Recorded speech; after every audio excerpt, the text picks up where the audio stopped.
Another great crowd expected in Providence Park tonight. This city is always ready for some soccer, and the Thorns are playing some of their best of the season, coming off 2 straight wins. Meanwhile, the Chicago Red Stars come in on a 6-game unbeaten streak.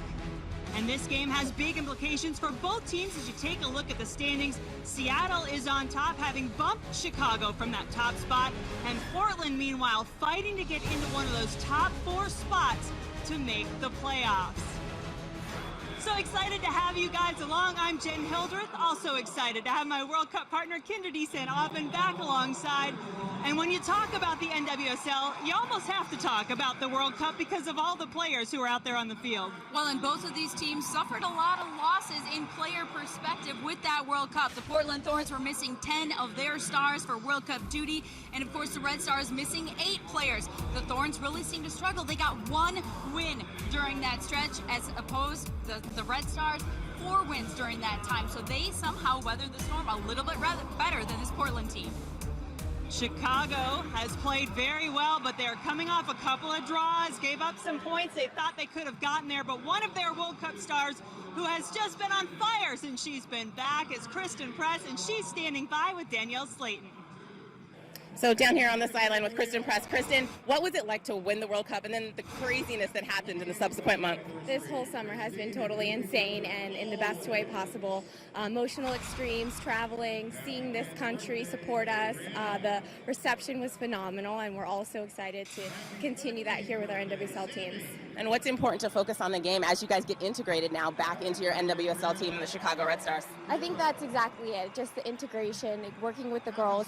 This game and our next few games are about us, learning each other, getting the chemistry, because the team did so well while we were away, and it's been a little bit of an adjustment getting back, but I think that once we hit full stride, we're going to be a dangerous team and someone that's really hard to beat.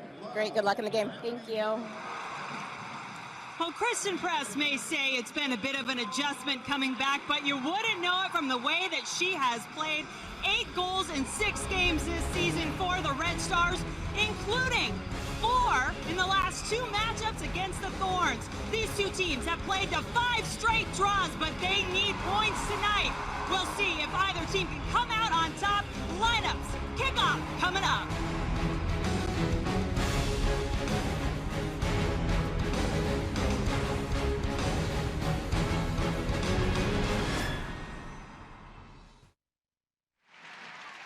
Yes.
Welcome back to Providence Park in Portland, Oregon. Man, if you have never been here for a soccer game, get out here to the Pacific Northwest. Just an incredible atmosphere out here every night as the Portland Thorns tonight host the Chicago Red Stars. The Thorns averaging almost 15,000 fans. And no wonder, look at this lineup. It's stacked, all kinds of World Cup stars in there. Christine Sinclair, a lot of players like Jodie Taylor from England, Tobin Heath, but maybe a couple other ones to keep an eye on too, well, Kendra. You know what, I like to take a look at some other players, and how about Allie Long? She's really held this team together while those 10 superstars were off doing their World Cup duty. She has 7 goals on the season, and let's not forget, she is the Portland Thorns all-time leading scorer. So keep an eye on her and watch how she loves to connect with Christine Sinclair up top. Team really feeds off of Allie Long, and for Chicago, again, a number of World Cup stars for the Red Stars as well. Christen Press, you heard from just a few moments ago, certainly one of those, along with Lori Kolupny, Julie Johnston on that back line. But again, I think you like that number 10. I do. I like to focus on the true number 10s of this matchup. Vanessa DiBernardo, a young player, 23 years old, but diligent. She's small, but she's tenacious, hardworking, a fighting spirit, as Christen Press told us. It's going to be fun to watch that matchup in the middle. Paul Riley, the head coach for the Portland Thorns in his 2nd season here with the Thorns, was a 2-time Coach of the Year in the WPS. Rory Dames, his counterpart on the other side, has been with Chicago for 5 seasons, but all 3 in the NWSL. These two teams could not have played it any tighter. 5 straight draws in their last few meetings. And in both of those matchups, the team that scored first gave up a 2-goal lead. So expect this one to be exciting. You can't really breathe a sigh of relief, I think, until that final whistle sounds. That is Chicago on the attack, moving from right to left, wearing the white tops, immediately finding some space out wide. Service is deflected, but it'll be an early corner kick for Chicago. That was Taryn Hemmings, number 14, orchestrating that drive. There's your number 10, Vanessa DiBernardo. Not to be confused, Portland wearing their home red uniforms, even though they play the Chicago Red Stars.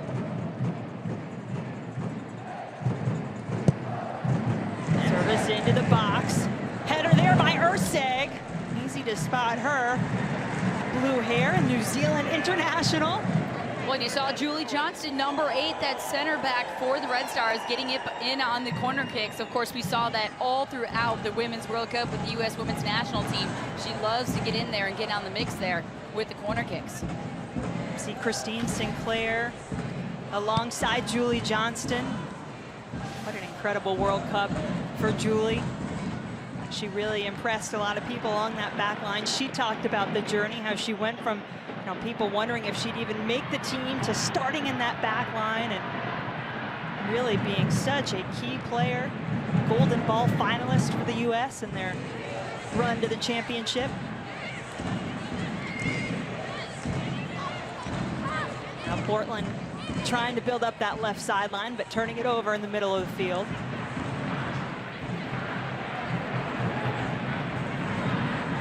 Chicago keeping the pressure on here. There's Press, has it taken away by Kaylin Kyle, number 11, Canadian international.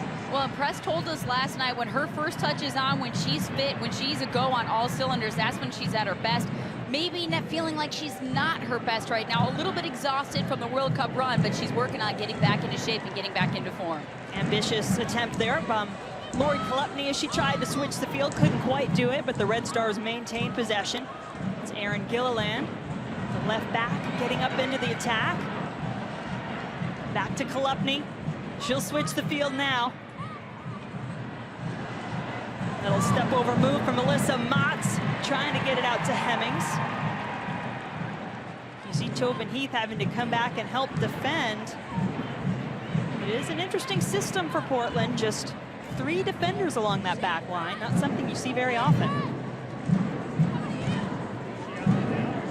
Press had it for a moment. Offside flag is up.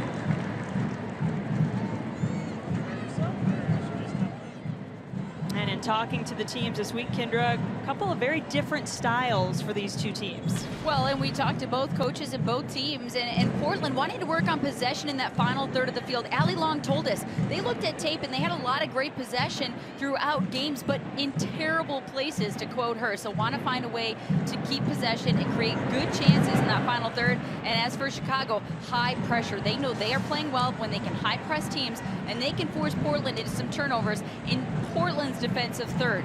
That's when they know they're playing well, and don't allow Portland to switch the field and get out of that pressure.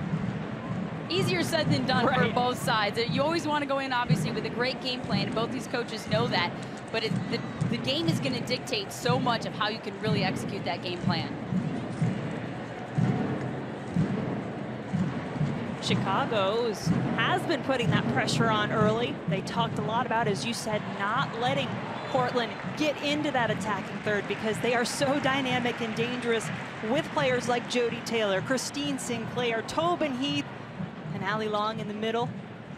They haven't even touched the ball yet in the offensive half or offensive third of the field. So far, Chicago doing what they set out to do, but it is early. Tobin Heath scored in the World Cup final for the U.S. will take this free kick. A header by Sinclair, taken away. Look at the space in the middle of the field. Win that ball and get out. That counterattack is another key for Rory Dames. Get that counterattack going, get numbers forward. Chance perhaps here in the counter, but the offside flag is up against Jody Taylor.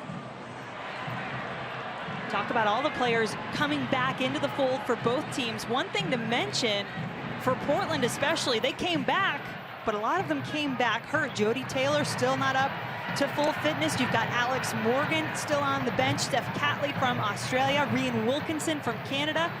None of them available for this match due to injury.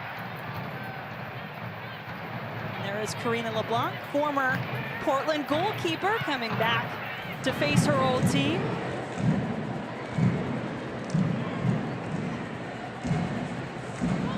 Tancredi wins it. It's it back to Gilliland. Aaron Gilliland is going to be a fun one to watch for Chicago. A player who really helped turn around the Kentucky Wildcat program in the SEC. Rory Dames described her as fearless, and you can already see that, man. She gets that ball with a full head of steam going forward from her left back position. Well, she had 30 goals and 25 assists in college, so even though she's playing that defensive position, as we see in so many teams and players now, they love to get forward and get in on the attack, and she's one of those players that can do that. Claire Polkinghorn takes the throw in for Portland. It's a captain for the Australian national team, although was injured, got hurt right before the World Cup, and by the time she got back to full health, her back line was playing so well that she has to go to really more of a supportive role. And now she's trying to find her role here on this Portland team. Long, looking for a handball, and gets it. It's always funny to me when it takes the entire team yelling handball before the ref blows the whistle sometime, but I think it's just a reactionary play. But correct call there by the referee, one in which we had in the World Cup as well. Oh, nice overlapping run there by Long, sends it in, headed out by Johnston. Tobin Heath tracks it down. Dances on the ball a little bit, much to the delight of the crowd. Up against her national team teammate, Lori Kalepny, loses it. Just a little bit too much there from Tobin Heath. We know her skill and her ability on the ball. She can absolutely dance.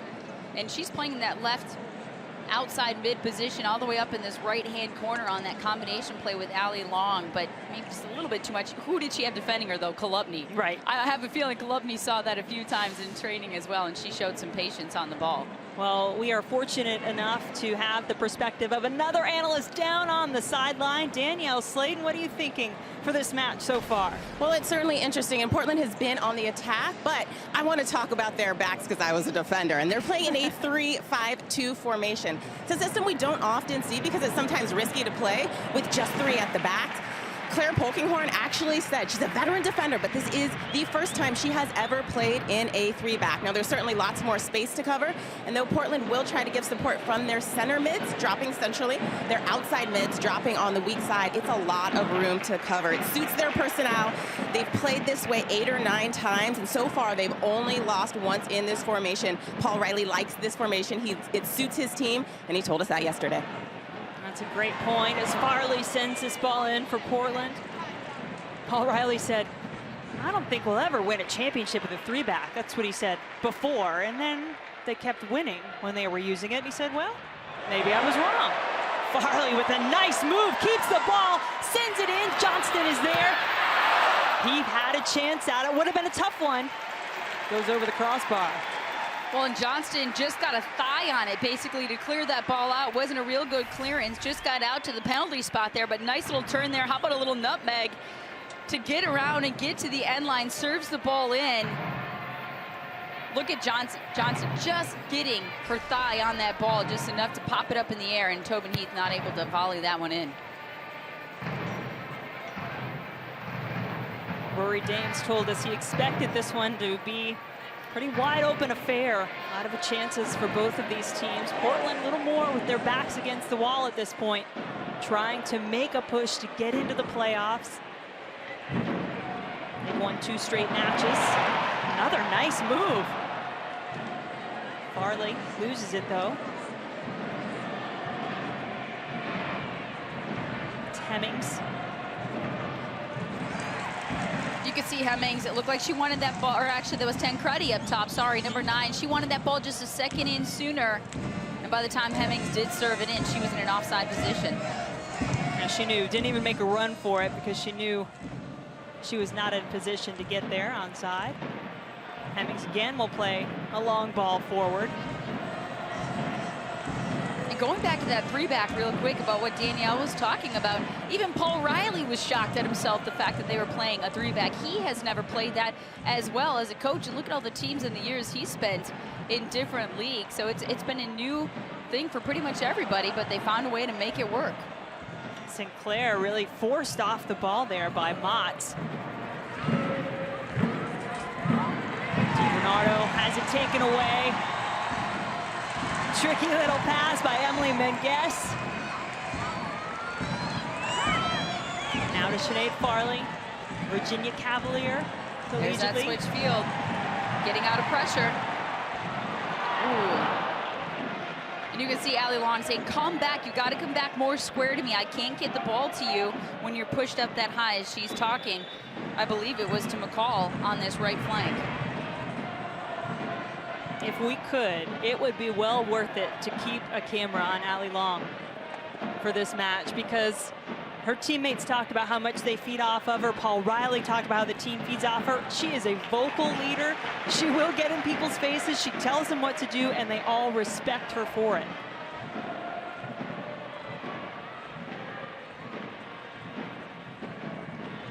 Jody Taylor trying to link up with Sinclair. How much fun was Jody Taylor to watch at the World Cup too for England? Scored her first World Cup goal in the quarterfinals against Canada. Christine Sinclair may not have enjoyed that moment quite as much. That's always a weird dynamic too, right? You just go from competing against each other at the highest level in the Women's World Cup, and now you come back together and your teammates again. So that's a little bit of an adjustment, but I'm sure it's, I mean, what a competitive, fun environment, you know, when you're competing for your job every day on the practice field against the best players in the world. There are 5 internationals on the bench for Portland right now. Give you an idea. 9 players acquired in the last 14 days for Portland. I mean, Paul Riley, he's not messing around. He's making a run for it at the right time here. And like you said in the Open, 2 straight wins. And big wins, 5-2 against Boston. Sinclair looking for Long. Those two say they feel really comfortable, seem to always find each other. Not quite that time. Service sent in for Tancredi. Thought she might get there, but it was just a step in front of her, and Beto scoops it up.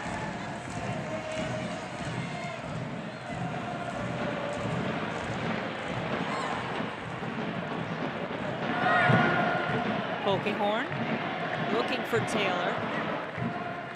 Chicago knew it. Press loses it. This time, Polkinghorne and Taylor do link up. Kaylin Kyle had to fight to get that ball back.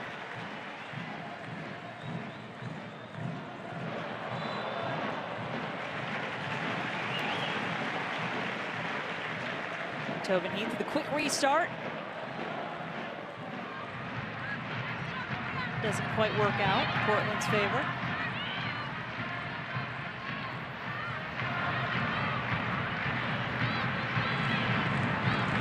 Christen Press turns with the ball.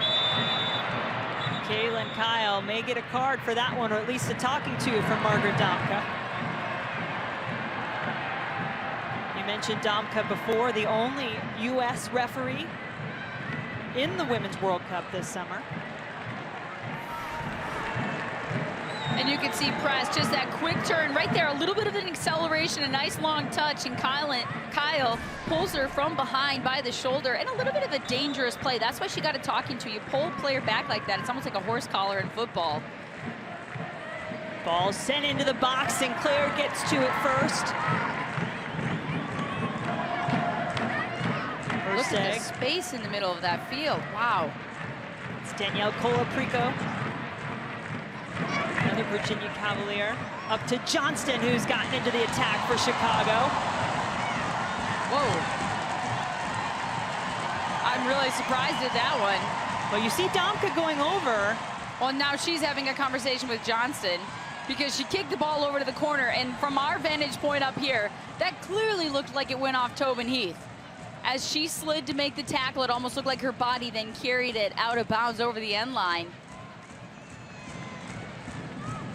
Long ball sent up ahead. Sinclair chasing it down for Portland. Johnston right with her. Now Heath. Kyle steps in. Sinclair, quick touch by Long.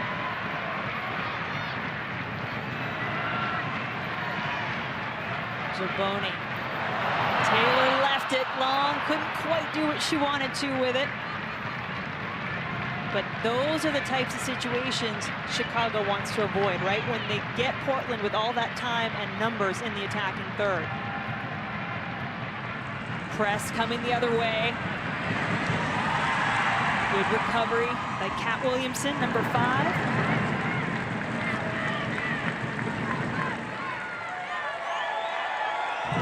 Williamson at the center of that 3-back defense for Portland.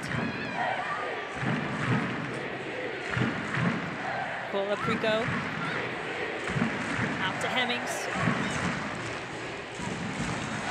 DiBernardo just has no room to move.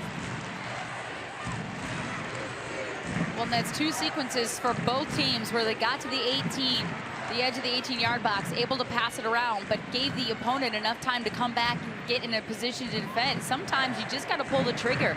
You got to take a shot when you have the space and not allow the opponent to get back in. Whoa, mistouch there in the back, but Tancredi can't make him pay. Dangerous moment, though, and getting word that Danielle, you've noticed a change down there for Chicago. Well, it's kind of interesting. Lori Kolepny, who typically plays as a holding center mid for Chicago, has shifted out to this left side, and Dani Colaprico, the one who has so much time and space in the midfield, has dropped into that holding position. In addition, Rory Dames continues to tell Erin Gilliland at this left back position, go, go, get forward, attack McCall Zerboni, the midfielder, the outside midfielder for Portland. That's great stuff. Noticed Colaprico had been central in those last couple of possessions for Chicago. Johnston tries to head it out. Foul against the Thorns. Colaprico, the all-time leading scorer at the University of Virginia in her rookie season in the NWSL. quite a few rookies on this Chicago team playing important roles. Another one of those players that Coach Rory Dames told us yesterday, sometimes youth can work against you and sometimes it can work in your favor. And during that World Cup stint when they were missing their 8 stars, the youth worked in their favor, and Colaprico was one of those players who stepped up and really controlled the tempo for this Red Stars club. It's been quite a different season so far for Chicago. One of the teams that has yet to make the playoffs in the NWSL, just Boston, Houston, and Chicago, the 3 teams never to make the playoffs. But this season, Chicago has been at the top 10 straight weeks in that #1 spot. Just 1 loss on the season. And now on a 6-match unbeaten streak.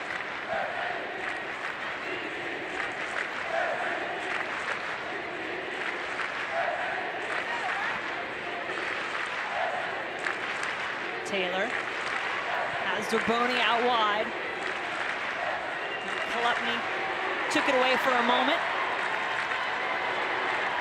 That's where I want to see an overlapping run right there. You saw Jody Taylor stop and turn around and look for support, but did you see that space on the right flank there? But it looked like Farley had already pinched in, not able to make that overlapping run, but so much space out on that wing. And do you think some of that, Kendra, is because these players are still learning each other as Portland continues to put the pressure on, nearly takes it away. Now they do. Zerboni sends it in. Urseg heads it out.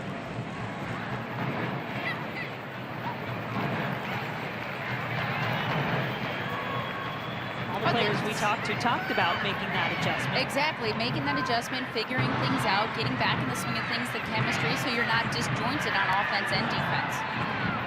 To Zerboni, former Western New York Flash captain, playing in her first season with the Thorns.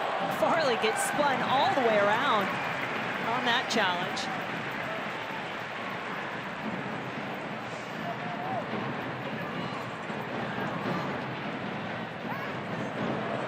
Into our 20th minute, no score here in Portland. In this crucial match for both of these teams, more so for the home team, Portland. Now get a free kick opportunity as Canadian international Karina LeBlanc gets things set up defensively. He bends that ball to the back post, maybe not quite as much as she wanted. That was a great ball in, right where she wanted to put it, on that back corner of the 6-yard box. I thought it looked pretty obvious that it went off the head there of Urseg. She's arguing, but a corner kick nonetheless here for Portland, but great ball in by Tobin Heath on that play. Allie Long, you mentioned the all-time scoring leader for the Portland Thorns in her 3rd season with the team. One of the leaders in the league in corner kicks. Drives this one into the box. LeBlanc tried to punch it, like there was some contact. She definitely came out to punch it in the right position at the right time, but gets bumped there by Kaylin Kyle. She's not afraid of a little contact in this game so far, is she? Against her Canadian teammate. Against her Canadian teammate, and you know, I mean, LeBlanc coming back to her stomping grounds here with the Portland Thorns. She was excited to get the start tonight, I'm sure. As if LeBlanc needs any more motivation when she's in a game, right, to be fired up, but then playing in Portland in front of this crowd against her former team. And Karina played in the first match this season between these 2 teams, which ended in a 2-2 draw.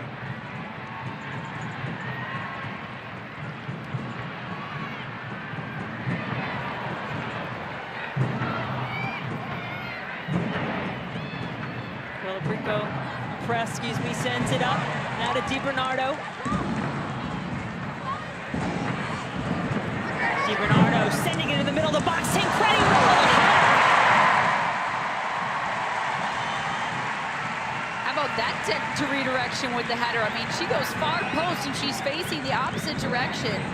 That was a good little flick on trying to go far post from that angle, and good work by DiBernardo in the corner to get it to her.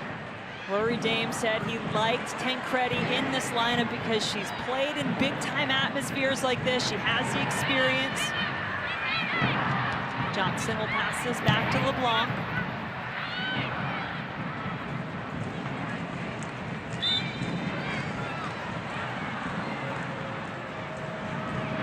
Kaylin Kyle a player who Paul Riley said really came in. She was one of the first players back from the World Cup, got in early, and because of that really helped solidify her spot. She has an important role there behind that back line. Excuse me, in front of the back line.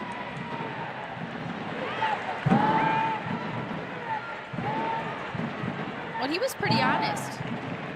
He said, look, she may not be in the starting lineup, but she hadn't come in early. And take another look at this header, this flick on here. A crazy angle for Tancredi to redirect that ball to the far post. And a diving save there by Betos. Gotta be on your toes. It was not an easy ball to redirect, but Tancredi did it. There's Gilliland. Danielle said Rory Dames has been telling to go, go, go. That's why.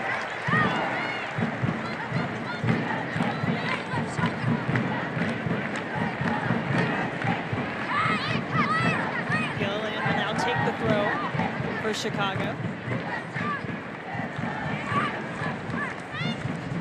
Tancredi and Kyle. A lot of Canadian battles going on across this field. A nice little pat in the butt there too as they both get up and walk away, but Tancredi got to do a little better job there shielding that ball when she gets it with that first touch in the corner. But Kyle's just been everywhere. I think Tancredi said, hey, that one was for Karina. Yeah.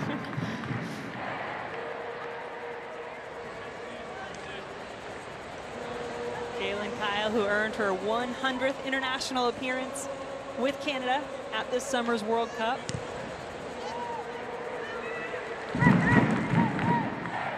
Sinclair directs it out to Heath.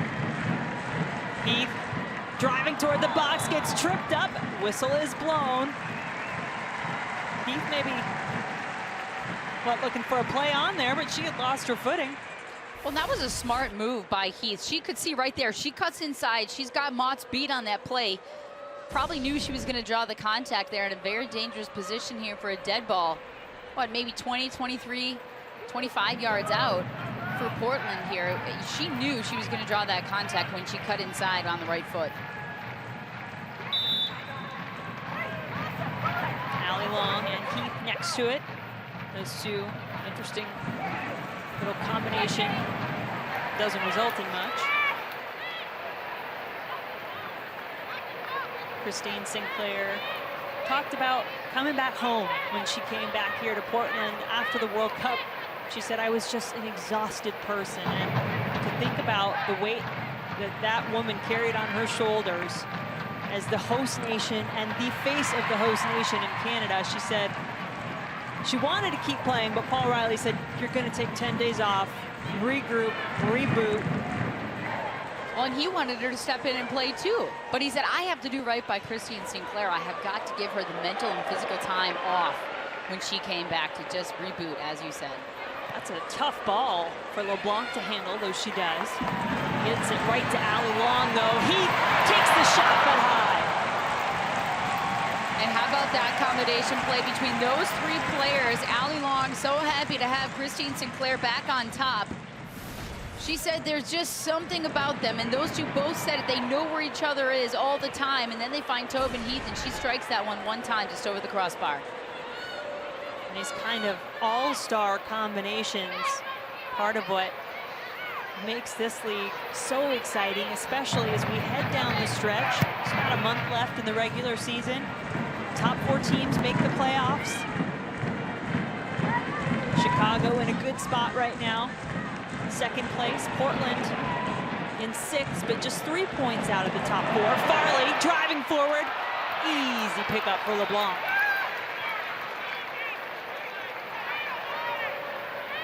She's going to want that strike back. You know it. She saw the defense part of the Red Sea there, and she took a touch and just mishit that one. Farley was the ACC Offensive Player of the Year from the University of Virginia in 2010. Led her team in scoring that year, 12 goals, 7 assists.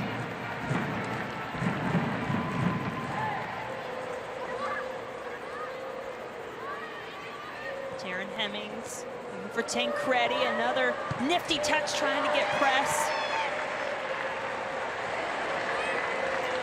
Press has been pretty quiet in the first few minutes. Press has been quiet, and Kolupny has been very quiet. I mean, she's sitting just under Press in that offense. She hasn't had the chance to create or get in on the attack too much. There is Kolupny. Immediately sends it out wide. Motts servicing. My goodness, what kind of an angle did she take on that shot? I think there was a deflection. I think that was an own goal. We're gonna have to take a look at the replay here, but I think that was an own goal. She's trying to serve that ball in, and you can see Betos fine in her spot, getting her position, ready to make the save, and it looked like somebody stuck their foot out and deflected that one into the far post. Take another look. And you called it. Kolupny hadn't been involved. This time she was. Immediately finds the space.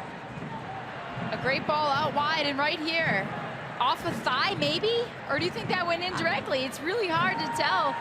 I thought it maybe went off the thigh there. And as a goalkeeper, you just got to be turning around and going, you have got to be kidding me that that ball went into the goal. It went around her into the goal. But Alyssa Motts gets the Red Stars on the board first.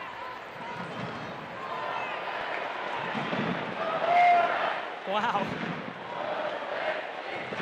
Everyone looks surprised, including the Red Stars players, but hey, who's gonna argue with the goal no matter how it comes in a 1-0 lead in this environment in Portland? Chicago's actually played pretty well here. Earlier this season in Chicago, the Red Stars led that one 2-0. Press with a chance. Betos was way out. Williamson gets there in time to keep it out of the goal. So Christen Press, who had the brace April 25th against the Thorns, and a 2-0 lead for Chicago. They saw that lead go away as Portland came back to tie. It was a reverse story last year here in Portland.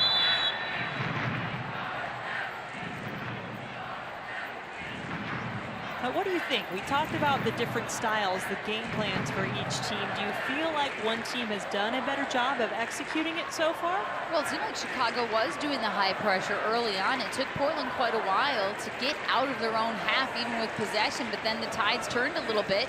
And now Portland's had the better possession, creating chances in that final third, more chances than Chicago's had. And yet Chicago's on top. That's how soccer works. And we're hearing from our superstars in the truck that that was not a deflection. So as a goalkeeper, should you make that save? I mean, that's such a weird angle. I mean, I don't know what the heck happened there. And then she comes off her line on the next play and almost gets chipped by Christen Press. So got to be careful. Now a reminder that Nadine Ungerer, former World Player of the Year from Germany, sitting on the bench for Portland right now. Certainly another option at goal, but Paul Riley was pretty emphatic that Michelle Betos, the former Georgia Bulldog, has played well and earned that spot. Cola Prico looking to go over the top. Tancredi tries to make the turn, but Menges right there with her.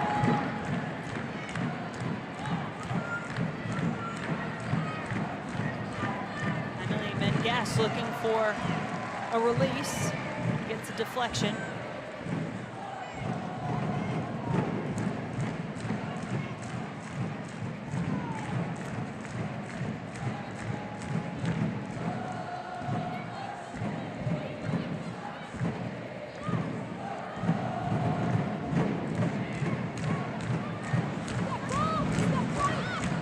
Kolupny again takes the shot herself, low on the ground.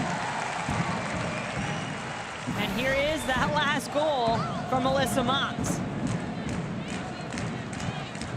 I still don't know. I mean, you assume it's going to be a cross from that angle. You assume it's going to be a cross, but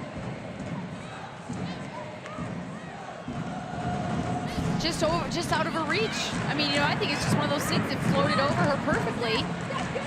It's just nothing she can do about it. She's standing right in the middle of her net there, waiting for that cross to come.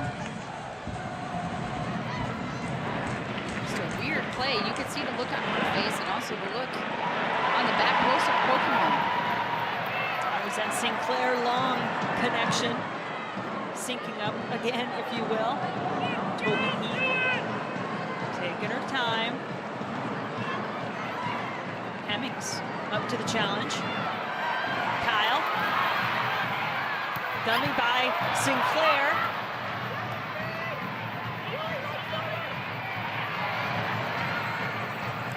Bernardo has to come back and help, but Zerboni gets to the ball. Still in the box for Portland. Now it's cleared out. Poking horn. Right back and right into the hands of Karina LeBlanc.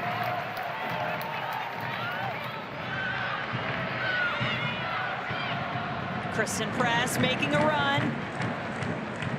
Not a lot of help there for her. A lot of red jerseys around her, not much else. Tancredi was there, but well covered.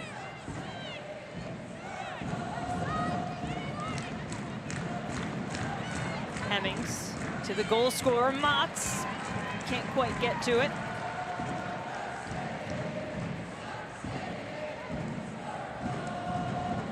It's a weird challenge for these players coming back from the World Cup, because you say, well, what the heck? How can they not be in shape? How can they be getting their fitness?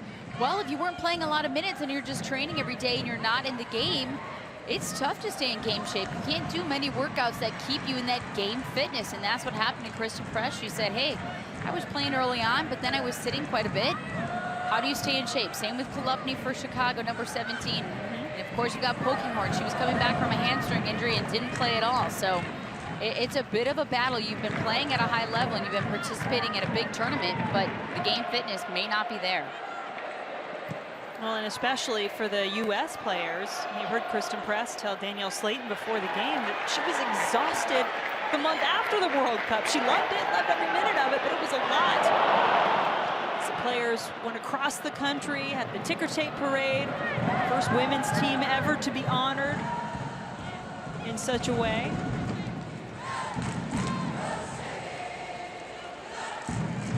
And guess. Takes it all the way to midfield, runs into a pair of Chicago defenders. Taylor. Taylor tripped up. Nice tackle by Kolupny on that one. Kolupny quickly looking ahead to Christen Press, who gets in behind, takes a quick strike off the post. Christen Press can pull the trigger just like that. She turned, she saw Betos off her line once again. Look at this ball by Kolupny. She knows her teammate. She knows she's gonna make that run. One times it off a bounce. Hits that far post. Betos off her line again, and Christen Press is keeping an eye on that. Well, prior to that goal by Alyssa Motts, Christen Press had scored the last 4 goals for Chicago. And for more on Christen Press, let's bring in Danielle.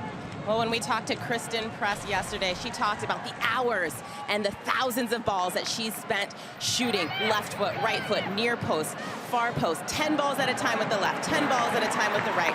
She just has so much confidence. She told us yesterday she knows that when she's in the attacking third, she has the power to be able to finish from any position. It's a trump card in her back pocket. She knows it. And the thing is that the defender she's defending against know it as well. Yeah, you've got to respect that quick trigger, absolutely. She knows that they know, you know, it's one of those, that she can pull that trigger at any time, and the defender has to respect that. Let's see what Tobin Heath and Portland can do with this corner. Written ball. Johnston gets there first for Chicago. And just to get back on Christen Press for a moment, I love what she said when we talked to her, where we said, you know, a lot of your teammates and people talk about your finishing and how clinical it is. And she said, you know, that's because I worked at it. It wasn't because it came naturally to me. It's all that stuff that Danielle just talked about, putting in the time to make herself into this type of a player.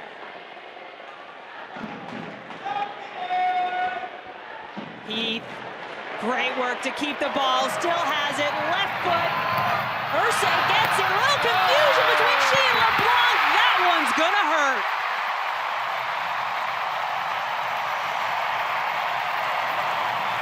Allie Long with the equalizer after just a damaging mistake, miscommunication in the back for Chicago. Well, and you can see the look on the Portland Thorns players' face. They're all going, what in the world just happened there? I don't even know if, first you see right here, Tobin Heath, a couple little moves. I don't know if she's serving it right here, if she's shooting it. She looks up like she's trying to find the far post there. And then I don't know, just a miscommunication. You know, she thought maybe LeBlanc thought Herzeg was going to clear it, and she thinks she's coming out to get it, and by that time it's too late. And Allie Long right there to just pass it in the back of the net. Two really unlucky, weird goals to make this a 1-1 game. All right, so here we are back evened up after the two odd goals. One that looked to be a cross that found its way into the back corner by Alyssa Motts for Chicago, and then Allie Long just not giving up on the play, realizing there's some miscommunication going on in the back and taking advantage. Can Portland strike again? Jody Taylor. Now Long. Can she pick up two? You remember, Chicago came back and had a quick opportunity right after their goal. I always say those 5 minutes after a goal can be dangerous as everybody tries to regroup and get refocused a little bit.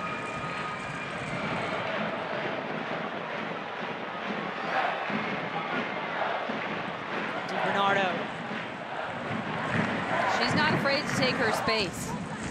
Misplayed ball there, trying to find Christen Press out wide, but DiBernardo not afraid to take her space in the middle. And here it is again. You can see Heath right here. Look at, she takes a look up.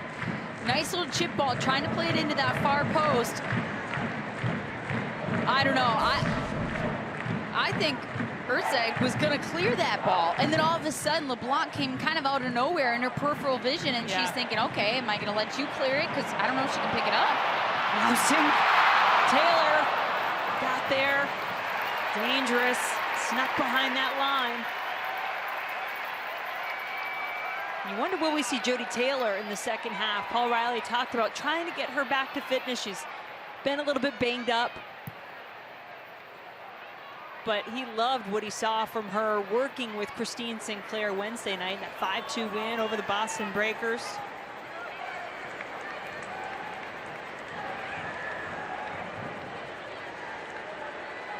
Sinclair, Long, Taylor, a little bit mixed up. Zerboni. Nicole Zerboni had a couple of goals in a 4-minute span in that win Wednesday night for the Thorns.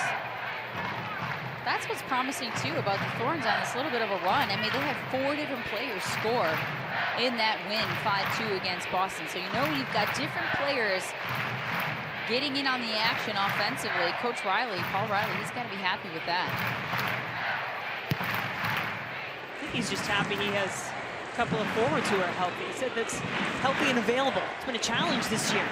Tancredi charges this ball down for Chicago. Cuts it back. Polkinghorne is there to help. She had a great tackle. Polkinghorne coming back in on Tancredi to double team. You could tell as soon as she made that tackle, she came up limping just a bit. But a good double team to come back and help her teammate there. Tancredi is dangerous on that first touch. You can see why she's such a good strike partner for Press, right? Because she does lay off some great balls up there, and she can finish them too. Sinclair takes it into the box on her right foot. Now she cuts it back. Allie Long fights her way into it. No whistle.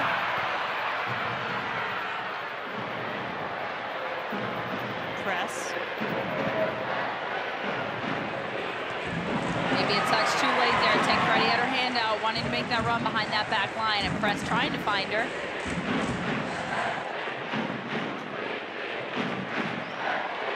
And Kyle steps forward, tries to distribute to Heath, who's not going to be able to run that one down on the turf.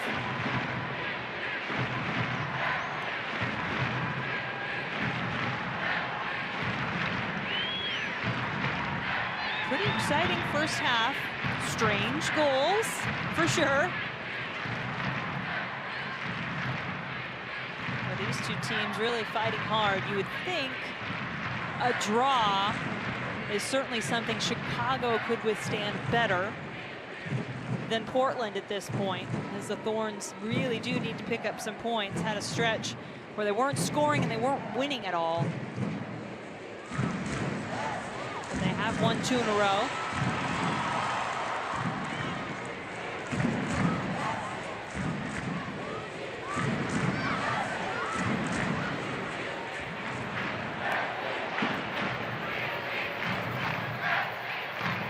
Chicago uses a couple of different goalkeepers too. Michelle Dalton out of Wisconsin, playing in her first season in the NWSL, has started 9 games for Chicago this season.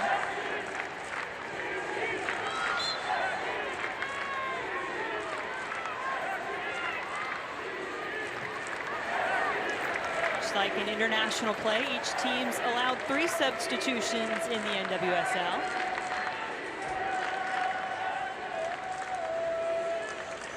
Johnston takes the free kick for the Red Stars. I don't know, I'm just that far back, you're almost in your own half. I say a quick restart, keep possession. It's not like the Red Stars have a ton of height up top to try to win that ball in the air on the 18. Yeah, Press didn't even make an attempt at it in the air. Now Gilliland sends it in with her left foot. Tancredi once again gets her head on it. Doesn't quite direct it as well as she had the first couple of times. But you can see she knows how to just deflect it just enough. She's not trying to put a lot of force in it. She knows when that cross comes in at that pace, all you have to do is just get a little deflection on it to get it on that far post. She's not trying to do too much with it. We should be in for an entertaining second half as well, as we're just less than a minute away.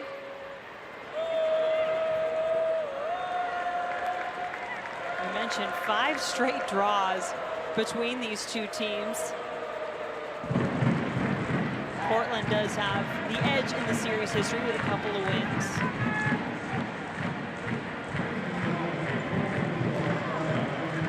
One minute of stoppage time added on here.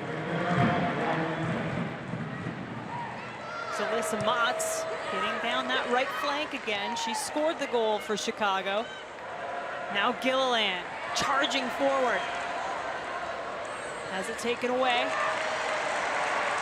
Farley has Taylor. And so does Julie Johnston.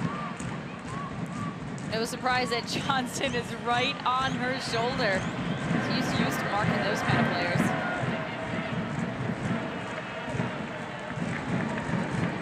So you'd imagine both teams will probably take a little bit of frustration into that halftime locker room. But at the same time, realizing it's a clean slate. Start that second 45, both with a goal apiece.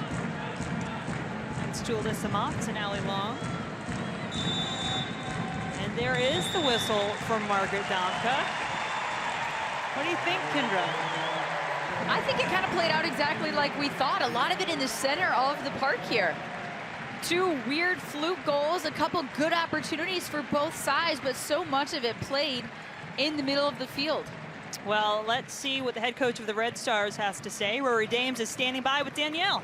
So, Rory, obviously Portland had a little bit of momentum at the end of the first half, but what did you like about your team's performance in this first 45? We thought we'd be able to get them in transition a bit, which we have.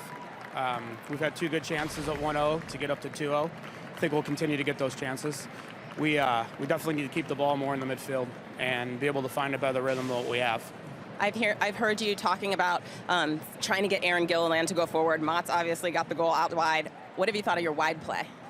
I think Taryn and Erin have been a little hesitant for whatever reason, so we'll address that at halftime, but those 2 are both in those spaces because of their ability to get up and down the flank, and they're going to have to go up and down in the second half. Great. Good luck in the second half. Thanks. Good stuff. Thanks, Danielle. And you can expect these 2 teams are going to come out fighting in the second half. A lot on the line as Chicago tries to get back on top. Portland fighting for one of those top 4 spots to make the playoffs. We'll be back with more from Portland in a moment.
And we welcome you back inside Providence Park in Portland, Oregon. We are all tied at the half as the Chicago Red Stars scored first and then Portland answered. So 1-1 our score at the break. Hey guys, Jen Hildreth, Kinder D. St. Aubin here with you. Danielle Slayton down on the sideline. And we talked about it at the beginning that in the NWSL, so much World Cup talent out there on the field for all these teams. Well, and it is really the summer of soccer, and it's been fun to watch the games before the World Cup, the games during the World Cup for the NWSL season, and then, of course, after the World Cup. Everybody kind of regaining their composure, recombobulating. I kind of like to say they were discombobulated, but look at the numbers here. The teams that were missing World Cup stars for their respective countries, Portland leads the way with 10, and then, of course, we talked about it earlier, Chicago with 8 players missing. So every team, and you have to wonder, Seattle's on top right now. Does it have something to do with the fact that they only had 2 players missing during that World Cup and they have a little bit more chemistry maybe? Yeah, certainly an interesting point to think about. 57 NWSL players in the World Cup representing 11 different countries. That's what you get to see as this league hosts its games each and every night. We're excited to bring those to you. And speaking of World Cup stars, World Cup champions, one of them standing by right now with Danielle. Shannon Box, World Cup champion. What was the experience in Canada like?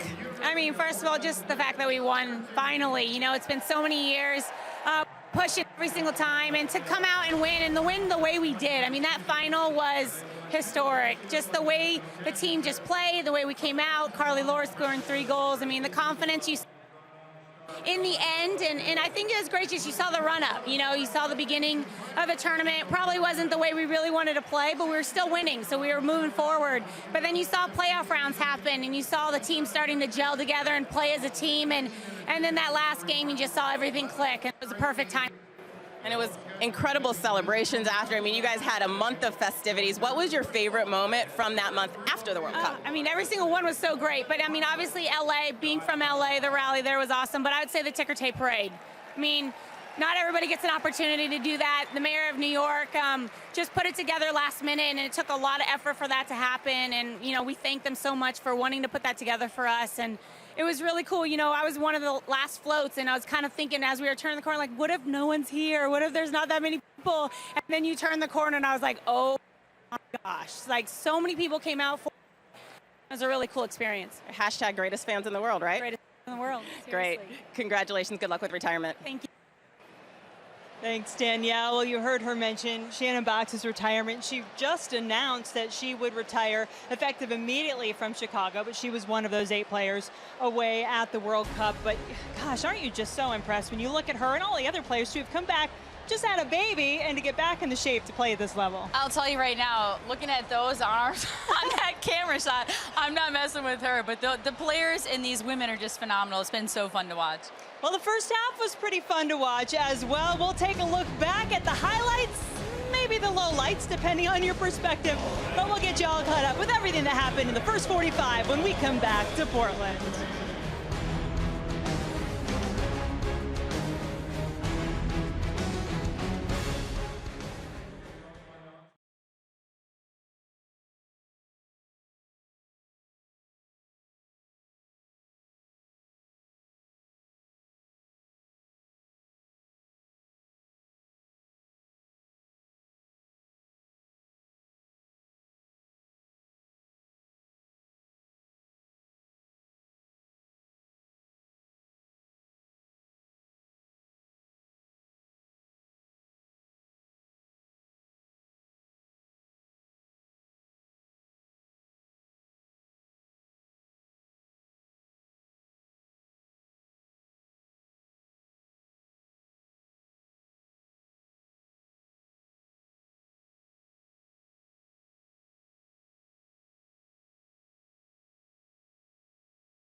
The Willamette River making its way around Portland, and what a gorgeous night here in the Rose City.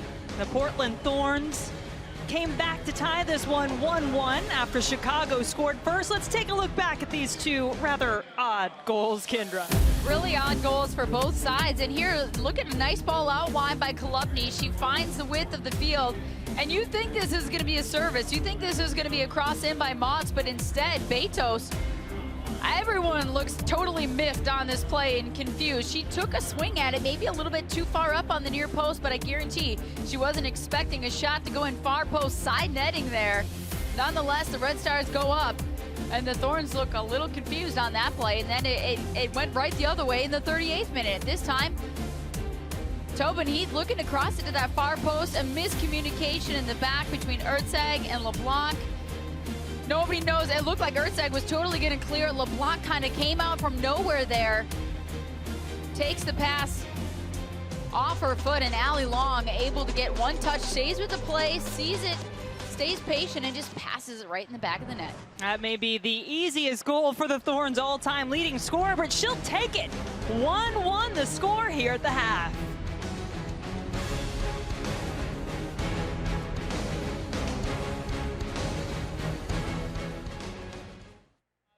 Rocking through this.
And Danielle Slayton is caught up with Portland head coach Paul Riley. Paul, what did you tell your team at halftime in the locker room? Well, obviously dealing with Christen Press is a handful, to say the least. Just dealing with that with a back three, and obviously it's not difficult. Just talk about wrapping Tobin a little bit more, wrapping Mac a little bit more around into the full-back areas. And from a positive point of view, it's just getting the ball, switching the point of attack. I think we've caused them quite a few problems too. And Jodie looks dangerous, and she's still good to go, which is obviously great for us. I think the key for us is just getting the ball in the midfield. They tend to bypass the midfield. We're trying to play through the midfield. It's two different philosophies out there. We just got to get hold of the ball and play. Great. Good luck in the second half. Yeah, thank you. Thanks, Danielle. Heard Paul talk about Jodie Taylor, number 14, the English international, staying in the match, being a good sign. They're trying to get her back to 90 minutes match fit after she's been a little bit banged up.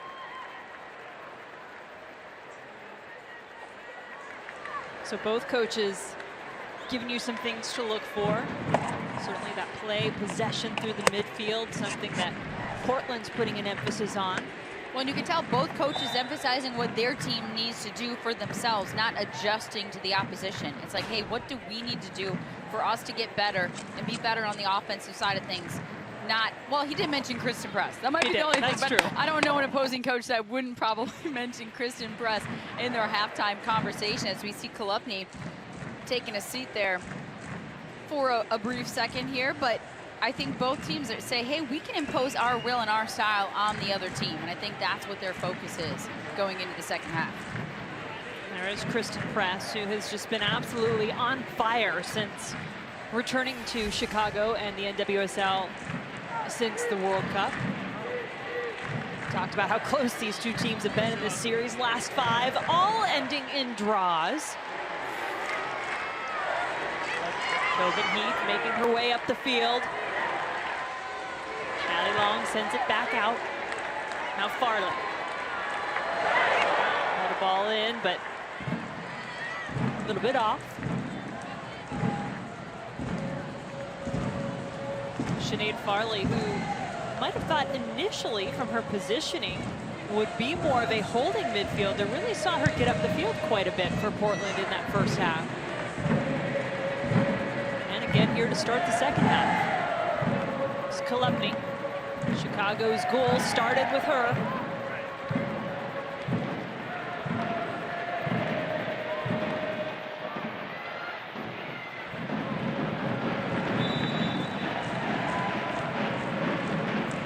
I'm going to say Jodie Taylor, I think, came from an offside position to receive that ball, but that's one of those things, maybe chemistry again. Christine Sinclair slides over, the ball comes to her head, and she flicks it on, assuming her partner in crime up top is going to be there, and Jodie Taylor was a little bit too far away on that play.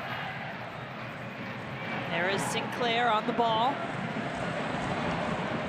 Two-time national champion at Portland. Herman Trophy winner, considers Portland her home. Though she grew up just outside Vancouver, British Columbia. Boy, you couldn't walk a block in Canada without seeing her face, could you, during the World Cup this summer? Well, and well deserved. I mean, what she's done for that country and that team, and really taking on that challenge of carrying that team. Tobin Heath gets to the ball in some space. Nice little move, keeps it on her left foot into the box. Sinclair gets to it, but wide.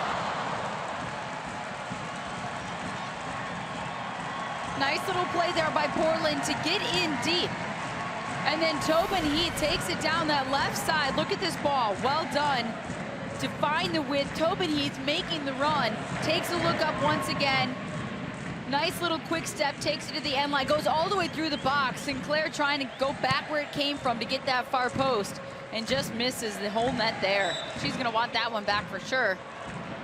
Unlike her, she keeps it low, she drives it. Tries to go back to the side where it came from to beat LeBlanc, and misses wide left. Only 2 players internationally have more goals than Christine Sinclair. Abby Wambach and Mia Hamm. That's terrible company. I mean, who wants their name said with those two, right? At the top of the chart. One of not only the most talented, but the classiest players you'll ever have a chance to meet, Christine Sinclair. Chances we've had to interact with her. Tobin Heath once again really finding a lot of room along that left flank. She plays it inside to Taylor. Heath.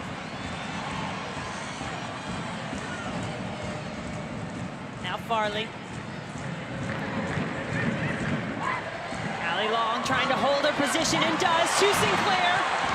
Taylor has her shot blocked.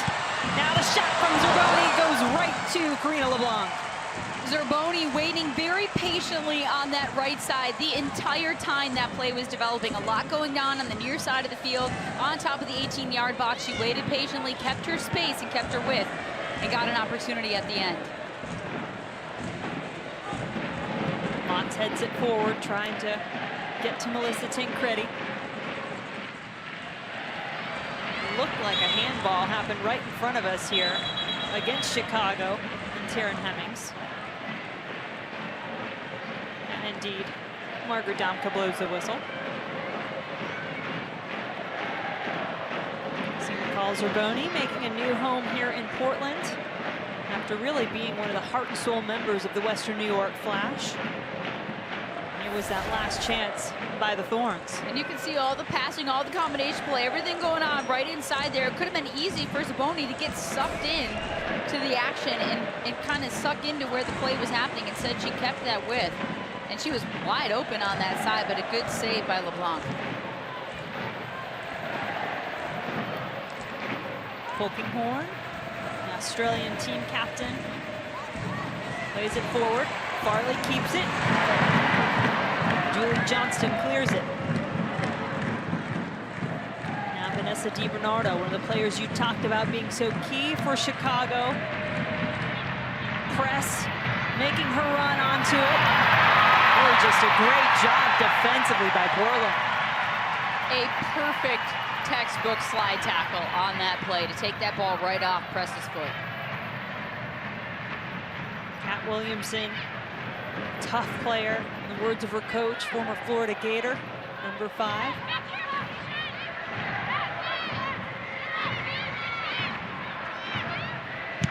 Gillian. Now Colaprico.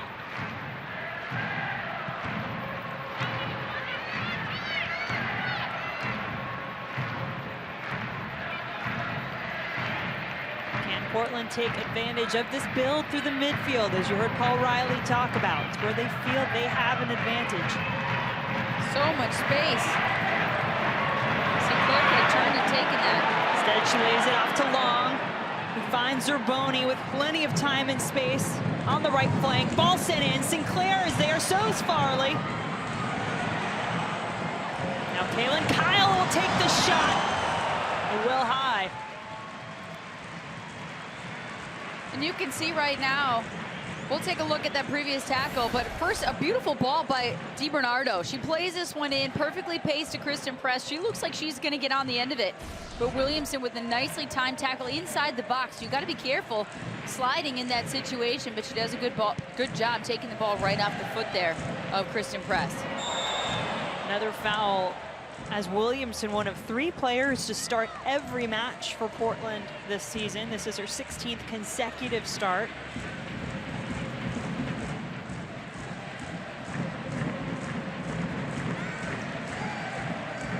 Thorns play this one short. Farley looking far post.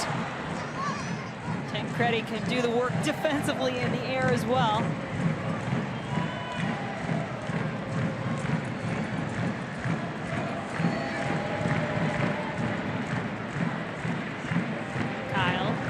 Polkinghorn.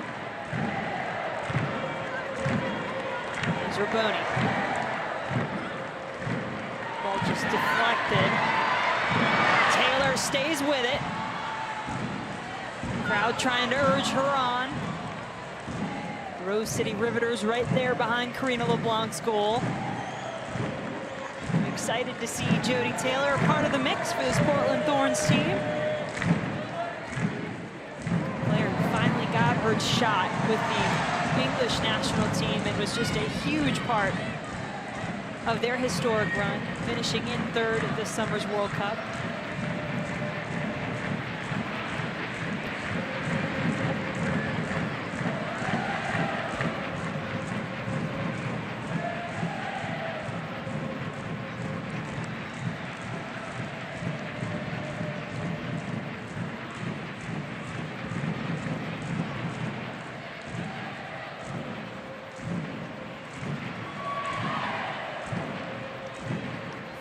keeping it nice and lively here in the stands at Providence Park.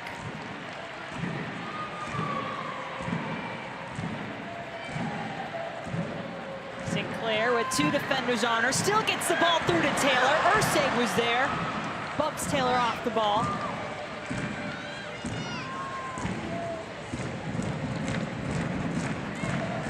Chicago's going to go back to that high press. They said, we know to be successful, we have to high press and win the ball in Portland's defensive third of the field. Well, right now they're not high pressing until the halfway line.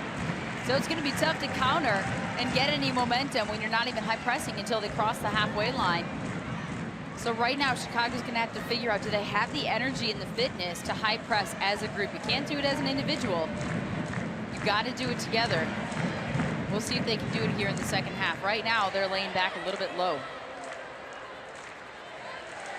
You talked about the challenge, and a lot of those players up there on top, Tancredi, Press, players who weren't getting full 90-minute appearances at the World Cup, trying to regain that fitness. Kolupny as well.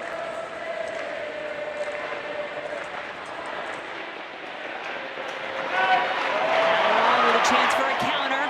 Sinclair and Taylor both making runs to try to get in behind. Julie Johnston refusing to let that happen.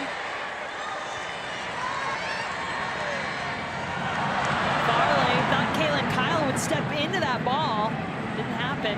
But look at right here. You can see DiBernardo. She's looking for an option. She wins that ball in the middle. She does her job, and she does it well. And then she's looking for an option. No one's checking two. There's no width, no availability right there for Chicago to get out of that pressure as DiBernardo was looking for it. Look at her, looking up. She's doing what she can possession-wise, but at some point it's just going to get taken off your foot when you're in the middle of the field like that. And Christen Press was in a clear offside position. She couldn't make a run at that point. You've got to kind of lay that on her, that she's got to get back in time, create an option.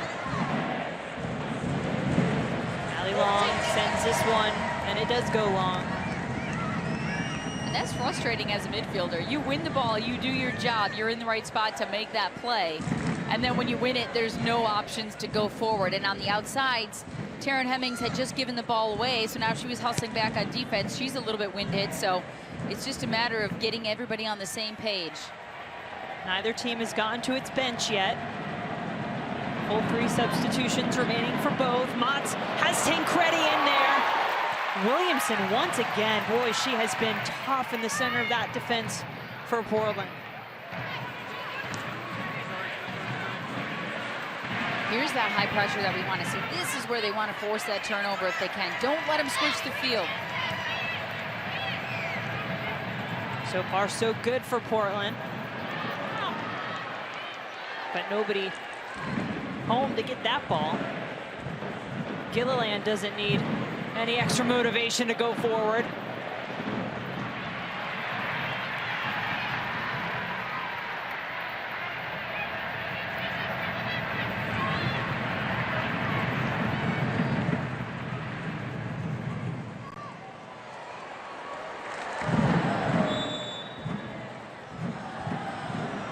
Talked about some substitutions available for both teams. Danielle, you're seeing some maybe getting ready to happen down there? Well, since the 50-minute mark, one of the most veteran Portland players, Mana Shim, she's been warming up, but also one of the newest players, Leanne Sanderson, and it looks like the coaching staff has just decided to give Leanne Sanderson the nod. She arrived in Portland on Friday. She's been tweeting about it. She's excited about it, and we'll see her get her first 30 minutes or so coming up shortly. Sanderson, someone who played for Paul Riley in WPS, said he was excited to get the English international back on his team. She was acquired August 6th in a trade with Seattle. Just another weapon up top. Someone who's clever, good with the ball, can combine with other players. Just another good weapon to have, and you got her coming off the bench. That's when you know you've got some depth, and that's something Coach Riley had told us during the World Cup. They struggled with depth on this roster with those missing players. And it looks like Sanderson is going to enter the match. Brit for Brit, if you will, as Jody Taylor thanks the crowd as she makes her way off the field.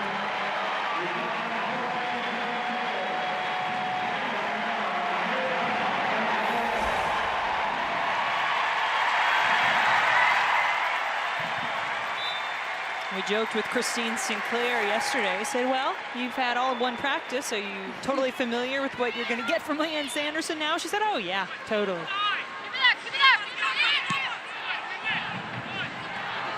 But she did look good, I thought, in training yesterday.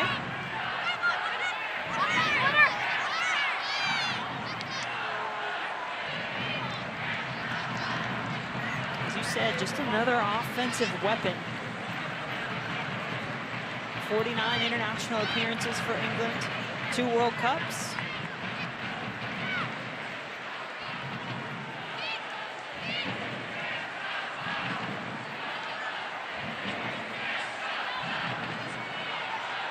As we've talked about, impetus a little bit more on Portland here to push for those 3 points rather than just one with the draw.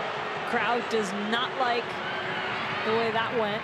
They didn't like the call, but then Julie Johnston tries to do a quick restart. I understand trying to catch Portland off guard there, but at the same time, I don't think her own players were in position to receive that ball, and instead it's coming right back down at you. Sanderson had it turned.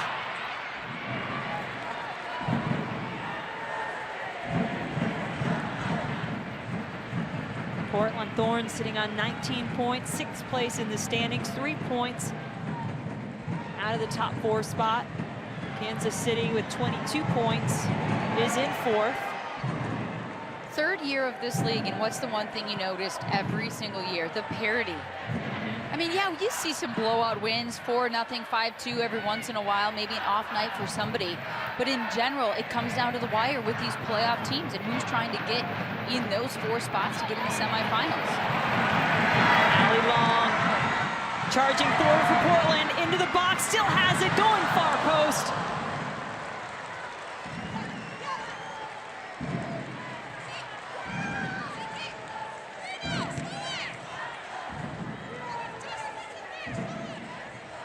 Beginning Friday, one of Europe's highest scoring and most exciting soccer leagues come to Fox Sports as the 2015-16 Bundesliga season kicks off with Bayern Munich squaring off against Hamburg.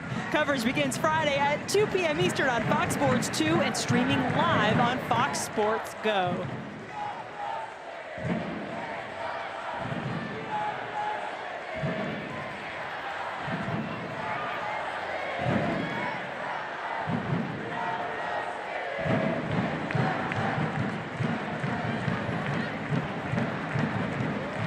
Summer of soccer here on Fox Sports. Now the NWSL and the Bundesliga a part of that. Sanderson.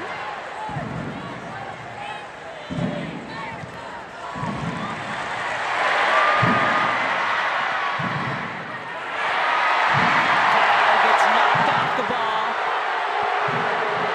Crowd frustrated that Domka did not bring the whistle to her lips.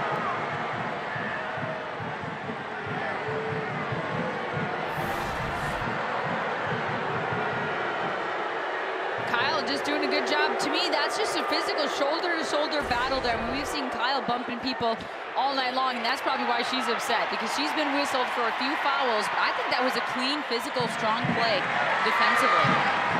Sanderson has it on her right foot. Try to switch it all the way over to McCall Zerboni. He'll have some space if she can get to it, and she does. Trips herself up a little bit, but stays with it.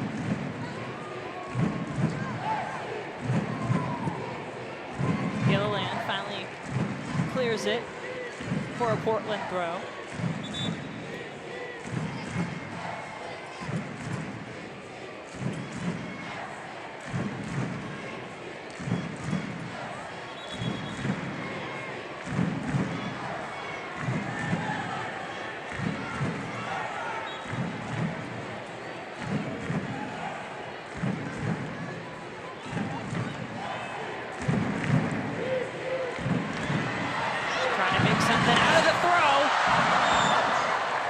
Reaction by LeBlanc.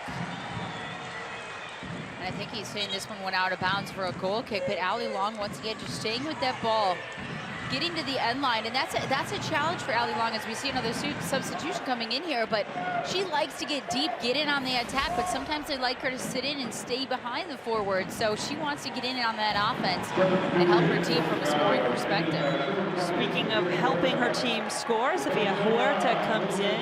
Danielle, what can you tell us about this Santa Clara rookie? Santa Clara alum, just like myself, but Sofia Huerta, I truly believe she could have been a starter on the Mexican national team at the World Cup this year. She has dual citizenship, so she played for the Mexican team in the under-20s. She also made one appearance for the senior national team. She tried it out. She said it wasn't a good cultural fit for her, and she said her dream has always been to play for the U.S. women's national team, so that's what she's trying to do. She's had a great season so far, and this is a good opportunity for her here.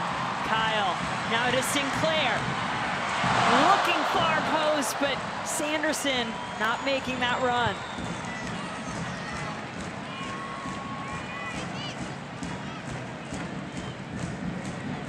Well, Huerta, another one of those players that really stepped up in the absence to some of these World Cup teammates that were gone, contributing on the scoring front, but also just maturing as she's a rookie in the league, but getting a chance to step up big time for the Red Stars. Let's go, Red Corner. Huerta second on the team in scoring behind Christen Press.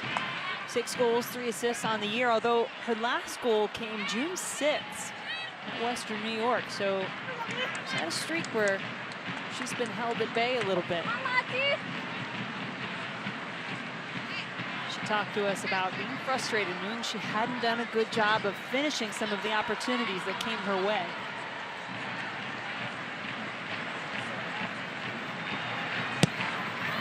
Bernardo's corner comes in low.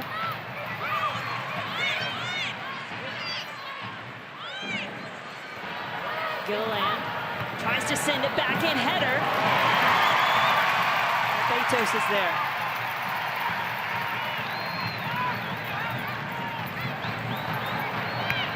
There's some of that early pressure from Chicago, trying to create the turnover deep in Portland territory.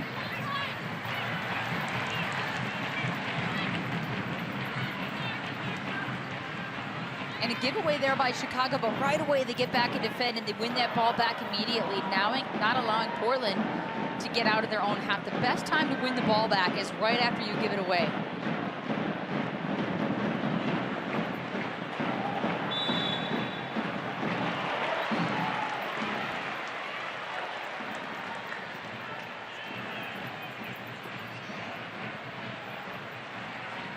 '68th minute. 1-1 still our score after 2 first-half goals. First by Alyssa Motts and then by Ali Long. There is Long. Hemmings content to let her keep driving in. And again, you can see her 3 teammates there. Everybody's in, everybody's crashing, but eventually you're going to run out of real estate. So at that point, Ali Long either needs to just decide to take that herself. She's taken it that far. She's got her defender kind of backing up on herself. Either take it yourself, or you have to probably play that ball in just a tad earlier. Her teammates ran out of real estate there. Julie Johnston, Golden Ball finalist, who's charging up the field, gives way to DiBernardo, who gives it away to the Thorns. Heath looking for Sanderson.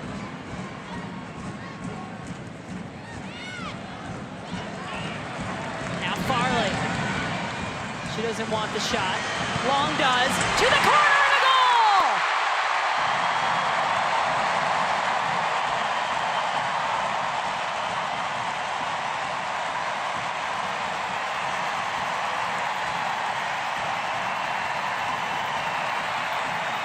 How about that placement? Perfect setup touch. Her first touch was absolutely beautiful to set this one up.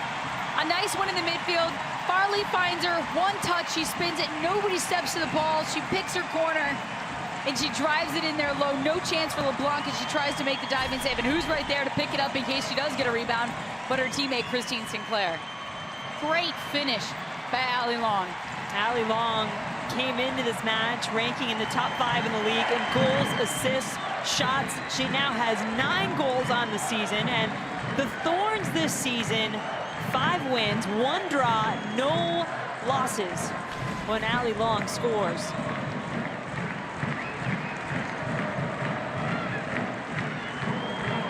You mentioned it, maybe a couple of frustrating attempts for Allie Long where either the decision-making or the execution wasn't at its top level. She left no doubt about that one.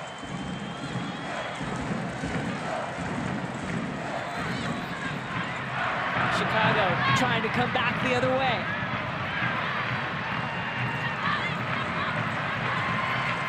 That's what Coach Dames wanted to see. He wanted to see his outside backs getting forward, being aggressive. He felt they were too hesitant. Great opportunity there. Just wasn't able to get that cross off. And now Chicago will make its second substitution. Rachel Kwan, former 4-year starter at Stanford, will come into the match.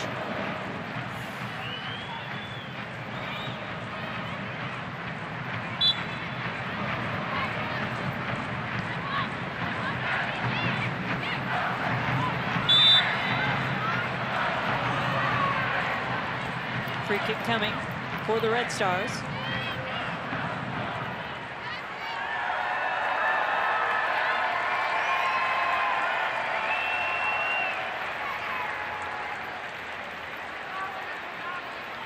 Chicago had been frustrated that they hadn't been able to hold on to leads their last couple of matches.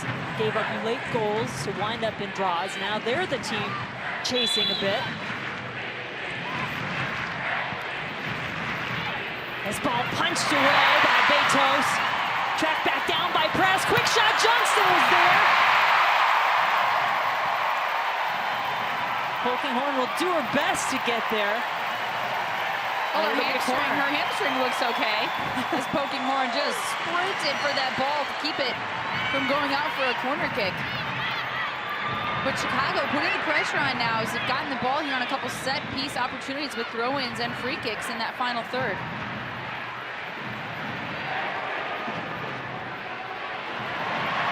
Tobin Heath going to slide it through for Sanderson, waiting for it. Johnston read it all the way, played it back to LeBlanc.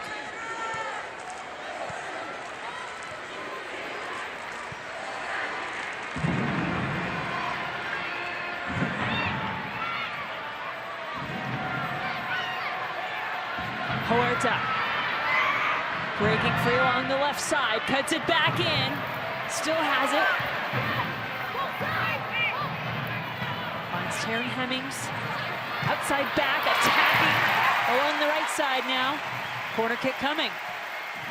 And you could see Hemmings kind of measuring her last touch there, seeing if she'd take one long touch and get around Tobin Heath. Looked like she had the speed to do it, but Heath comes in with a slide tackle, giving up the corner kick.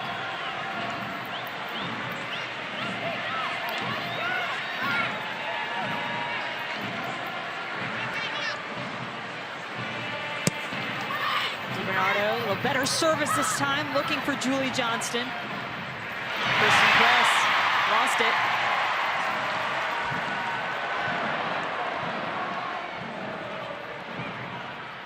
Kolupny just a bit off the mark.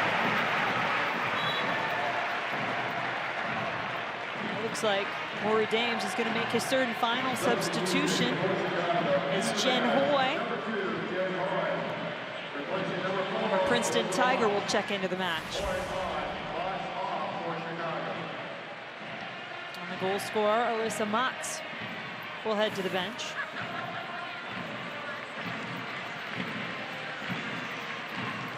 Hoy was one of those players, in talking to Rory Dames, we thought we might see come off the bench in this match.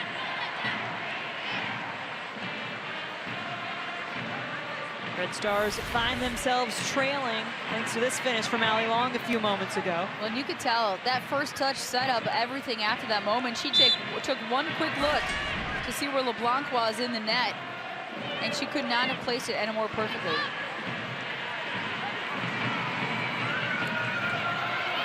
Sinclair was trying to get through a lot of traffic there.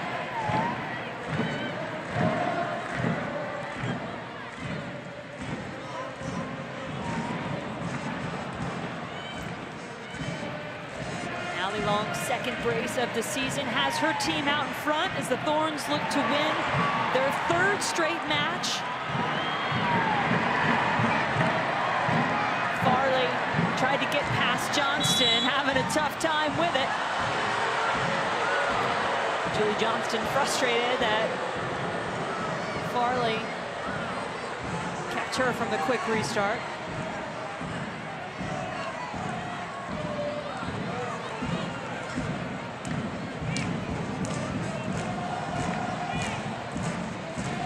Portland team has really started to come alive.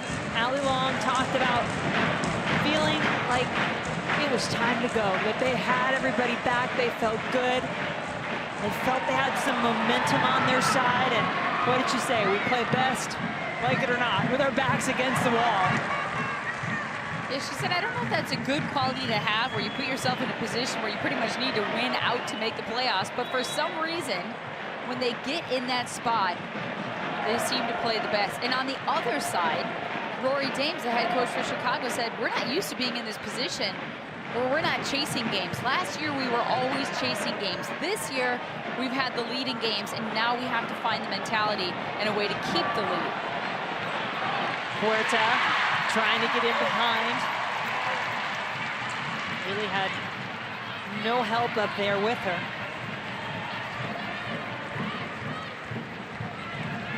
And while keeping the lead was the challenge for Chicago the last few matches, and really keeping the lead in the standings this season, now they do find themselves chasing.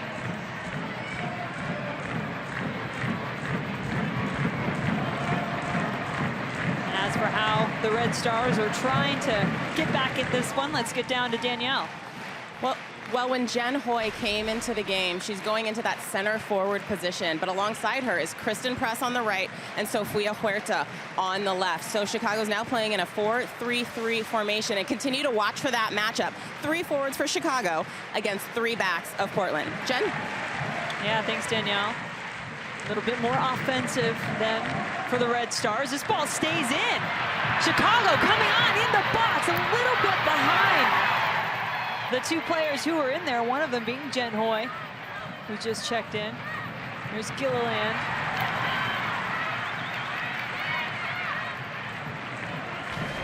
How often do you see it, Kendra, that it is a challenge to play with a lead sometimes, to figure out how to still be aggressive and not lose the style of play that got you the lead? Well, I've always been a true believer, when you go into a prevent defense in any sport, you basically prevent yourself from winning. Somehow, when you sit back and try to get in that shell and prevent the other team from scoring, something bad happens. You've got to stay aggressive and stay on the attack, which is what Portland is trying to do here with this lead. And Chicago maybe struggled with in their last 2 games when they gave up the lead late and ended up tying. And Sofia Huerta a little bit hobbled there after that last play. Hopefully she's all right, because I don't think Chicago has any substitutions left on their side. Nope, they have to go with the 11 who are out there at this point. Heath. As Sanderson and Long. And all the skills she keeps in her bag of tricks to earn the corner. But how about Hemming staying right in front? I mean, she knows that Tobin Heath is going to throw everything at her, trying to get that move to get to the end line or cut it back and play it in. And Hemmings did a good job staying in front, not diving in, but does give up the corner kick. Heath hanging around, possible short corner option if Allie Long so chooses. Looks like she's lining up to send this one in, though. She does. Sinclair was going for it. Johnston didn't get a great touch, but then Press cleared it away.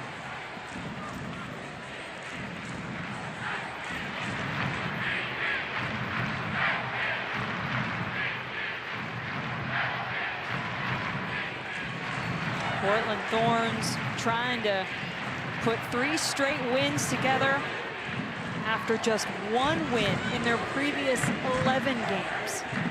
They will be the first to tell you they definitely struggled, especially to find some scoring. with their World Cup players away. And perhaps sending notice to the rest of the league right now. Quite a dangerous team to be reckoned with. Holding a 1-goal lead over the second-place team in the league, the Chicago Red Stars.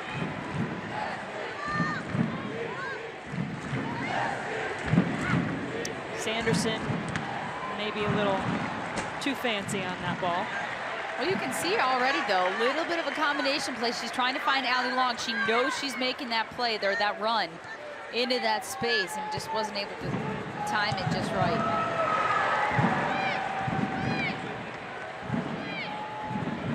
Long to Sinclair. Nice bit of passing by the Thorns. This team spent an awful lot of time on passing drills, something they say they do often. We saw it in action in training yesterday. Paul Riley special.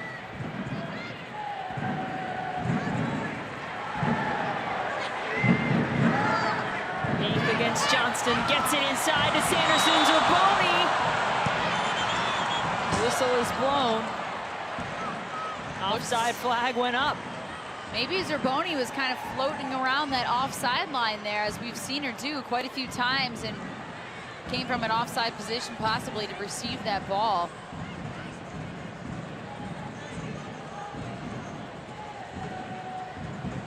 So less than 10 minutes to play now. If Chicago's going to try to keep the streak alive, 5 straight draws in the series between these two teams. The last 2 of them, by the way, 2-2. Hoy making a run along that left side. He's got some good speed. Just runs out of room. Well, she will get a corner kick.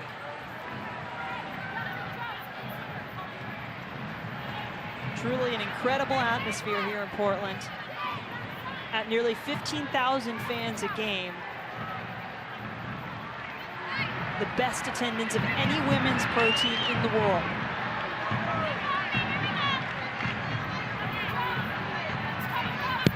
Chicago trying to spoil the party tonight. Trailing a goal, had it bounce around a little bit in the box. Now Kolupny has it. Zerboni will just clear this one out of danger. Well, it almost looked like another miscommunication inside the box. It's interesting that a couple of the goals tonight for each side have been a little bit of a miscue between the defense and the goalkeeper. Portland able to clear that one out at the last second. When you talk about the teams reacclimating, certainly the margin of error is smaller when you're doing it on defense versus offense. Kolupny has 2 defenders right on her, one of them being Tobin Heath, who will be content to take her time and play around with it in the corner. Eventually loses it, though.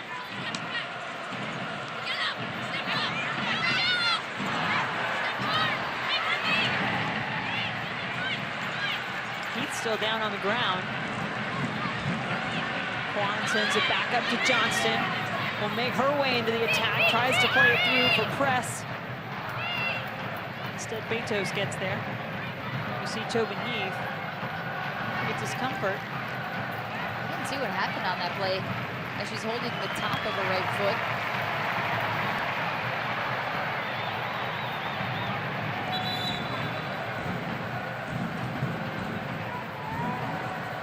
And Domka's going to go over and check on another player down. That is Heath in one area, and then another player for Portland down in the center of the field, maybe Williamson. We saw the coaches on the sideline waving their arms to sit down, go down, you know, signaling, and I don't know which player they were signaling to. But there must have been something going on with Williamson in the back.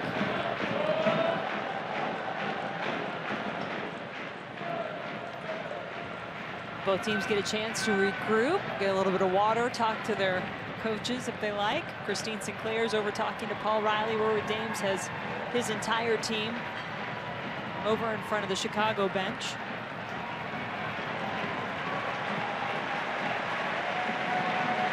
That's a universal signal for we need to sub her out. When they do that, yeah, with their fingers. It's either that or bring a check. It doesn't really apply here. And we've seen some physical battles here on the defensive side of the ball. Did not see what happened to Kat Williamson. So, one of the luxuries if you're Portland to bring off one of your starters on defense, Kat Williamson, and you bring in a player who's spent quite a bit of time with the U.S. women's national team, Rachel Van Hollebeck, formerly Rachel Bueller.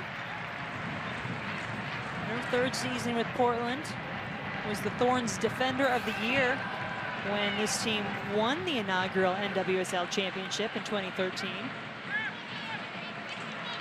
And she's played in 11 matches this season, now 12, and has started 9 of them. So she's certainly been out there quite a bit, been an important part of this defense.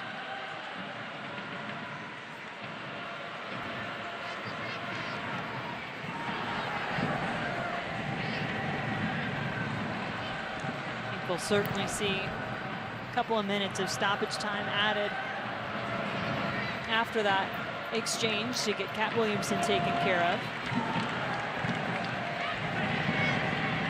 One substitution remaining for Portland. Chicago has used up all 3.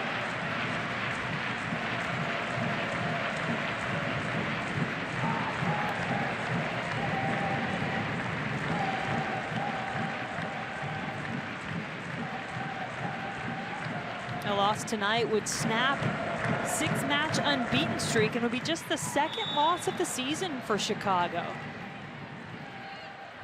Red Stars spent 10 weeks at the top of the table. Only recently unseated by Seattle. The Reign playing very well, having won 3 in a row.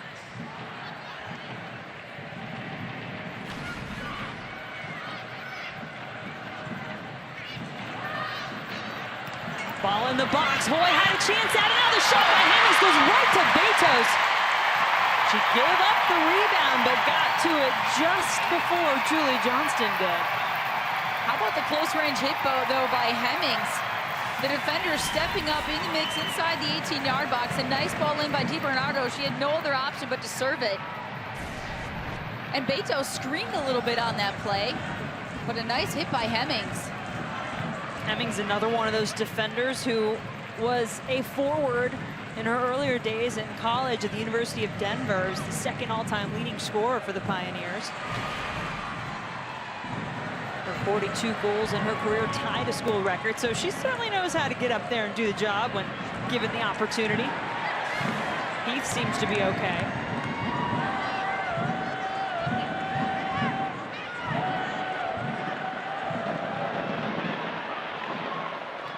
Good double team there by Chicago. Sofia Huerta comes back all the way into the defensive third of the field to double team Tobin Heath.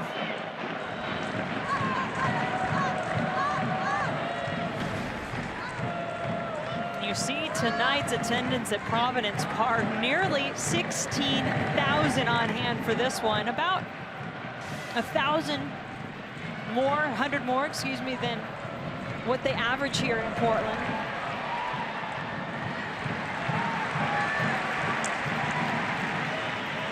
Quite an atmosphere the Thorns have here. Quite the home field advantage, although it does seem like other teams enjoy getting to play in this atmosphere, even though it might be a bit challenging. Everyone says when they come to play this game, this is the best game of the season, and I think that has a lot to do with it. Who doesn't want to play in front of 16,000 people, whether they're cheering for you or against you, right? It's just a tremendous atmosphere.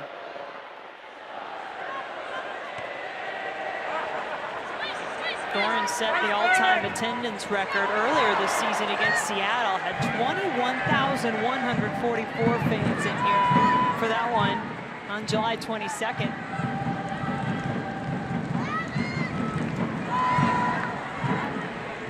Right now, just trying to hang on to this 1-goal lead.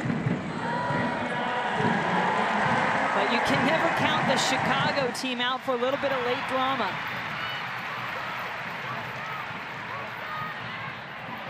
Especially not number 23. Julie Johnston up on the attack. Trying to charge away in there. Bodies flying left and right. Maybe a foul against Johnston.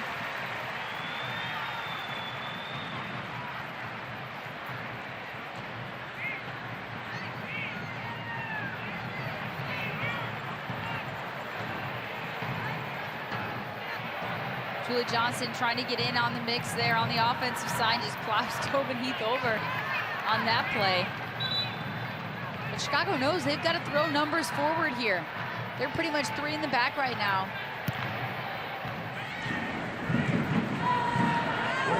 And they are going to have some extra time, putting up 4 minutes of stoppage time on the board.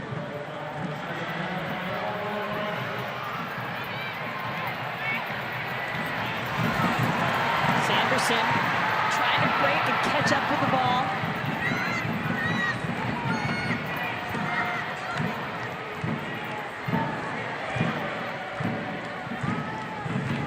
Herseg plays it up to DiBernardo.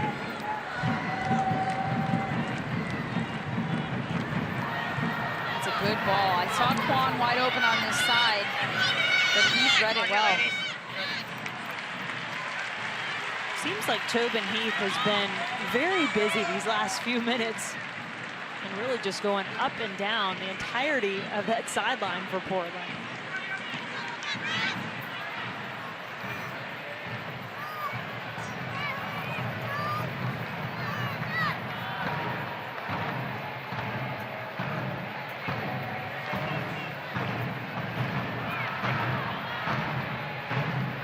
Heath was the NWSL Championship Game MVP in 2013 for Portland.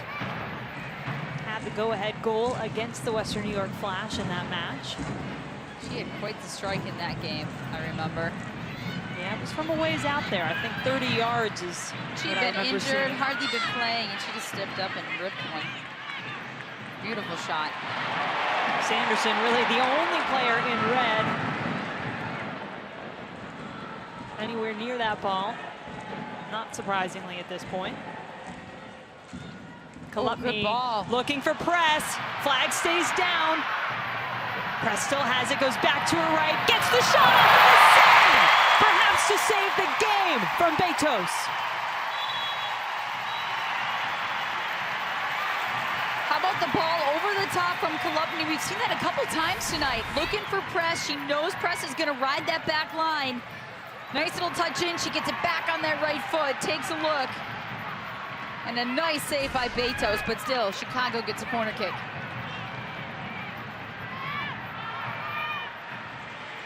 Chicago still showing some fight in these extra minutes added on. Ball still in the box. Sinclair has it at her feet. Now Sanderson will catch up to it. Cuts it back in.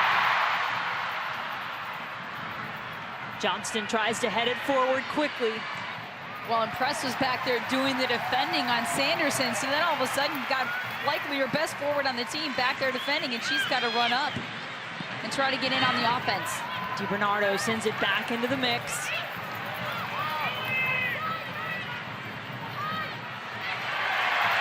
Two fluke goals really had us evened up at 1 at the half.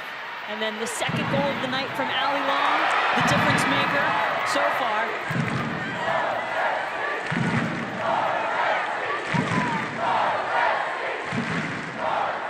Quan and Johnston combining. Johnston, long ball into the box, but an easy one for Betos.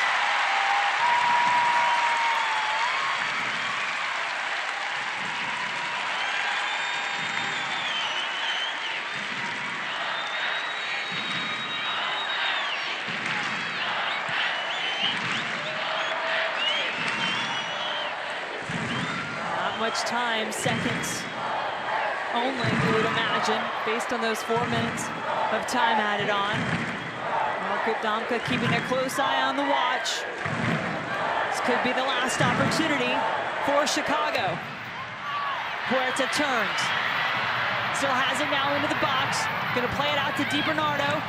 Service in. Betos stays home. Header up and over. And that's the game. Portland wins their 3rd one in a row.